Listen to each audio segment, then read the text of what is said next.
আসসালামু আলাইকুম sir ma'am পাঠশালায় তোমাদের সবাইকে স্বাগতম।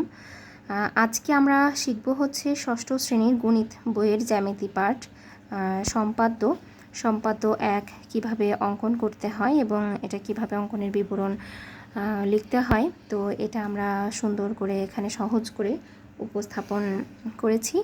তো প্রথমে যে সম্পাদ্যটা আছে সেটা হচ্ছে আমরা দেখি নির্দিষ্ট দৈর্ঘ্যের রেখাংশ আঁকতে হবে। তো এখানে আমি এটা নোট করেছি। তো প্রথমেই হচ্ছে আমরা মূল প্রশ্ন যেটা সেটা লিখেছি যে নির্দিষ্ট দৈর্ঘ্যের রেখাংশ আঁকতে হবে, এটা লিখতে হবে প্রথমে। তারপরে হচ্ছে আমাদের চিত্র আঁকতে হবে। তো চিত্রটা আমি যেভাবে এঁকেছি এটা অঙ্কনের বিবরণে গেলে বুঝতে পারবো। তো এরপরে একটা সাধারণ নির্বাচন যেটা সেটা লিখতে হবে যে মনে করি এখানে নির্দিষ্ট দৈর্ঘ্য, এখানে পরীক্ষায় তোমাদের নির্দিষ্ট দৈর্ঘ্যের দেওয়া থাকতে পারে। তো এখানে আমি 4.7 সেন্টিমিটার বইয়ে যেহেতু দেওয়া আছে আমি এটাই নিয়েছি। তো তোমার পরীক্ষায় যেটাই থাকুক, যেই পরিমাণটাই থাকুক সেটাই নিবে। 4.7 থাকতে পারে, 5 থাকতে পারে, 5.3 থাকতে পারে, যেটাই থাকুক সেই অনুযায়ী তোমরা এটা আঁকবে। তো 4.7 সেন্টিমিটারের দৈর্ঘ্যের রেখাংশ আঁকতে হবে। এখন অঙ্কনের বিবরণে আসো। অঙ্কনের বিবরণে কিভাবে অঙ্কনটা করা হয়েছে এখানে নিচের ধাপগুলো আমরা অনুসরণ করে অঙ্কনটা করব। তো প্রথমেই যেই স্টেপটা আমরা অবলম্বন করব সেটা হচ্ছে একটি রেখাংশ আঁকি।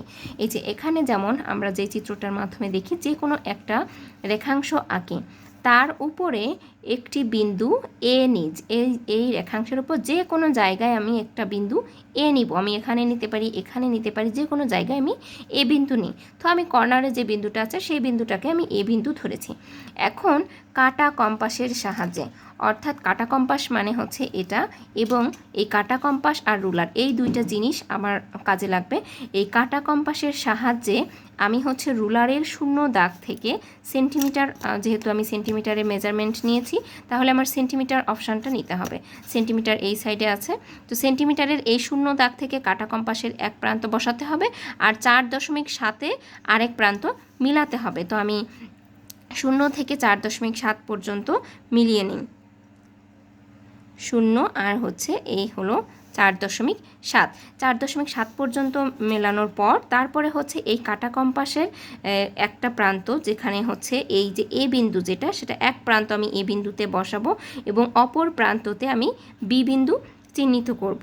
ঠিক আছে, এখন এই যে এ আর বি দুইটা আমি বিন্দু পেলাম, এ বি রেখাংশই হচ্ছে এইটুকুর পরিমাপে হচ্ছে 4.7 সেন্টিমিটার। এটাই নির্দিষ্ট রেখাংশ অঙ্কন হয়ে গেল। তাহলে আমরা অঙ্কনের বিবরণে আমি যে কাজগুলো করেছি জাস্ট এই কাজগুলো আমরা স্টেপ ওয়াইজ জাস্ট লিখব। প্রথমে আমরা বলবো যে একটি রেখাংশ আঁকি, এর উপর একটি বিন্দু এ নিই, কাটা কম্পাসের সাহায্যে রুলারের শূন্য দাগ থেকে 4.7 সেন্টিমিটার দাগে বসাই, কাটা কম্পাসটি সাবধানে তুলে এ চিহ্নিত স্থানে বসিয়ে বি বিন্দু চিহ্নিত করি, তারপরে এ বি রেখাংশের দৈর্ঘ্য 4.7 সেন্টিমিটার। তাহলে এভাবেই সহজ ভাষায় তোমাদের সম্পাদ্য 1 এভাবে তোমরা লিখলেই হয়ে যাবে। তো ধন্যবাদ সবাইকে, আবার দেখা হবে অন্য কোনো ভিডিওতে।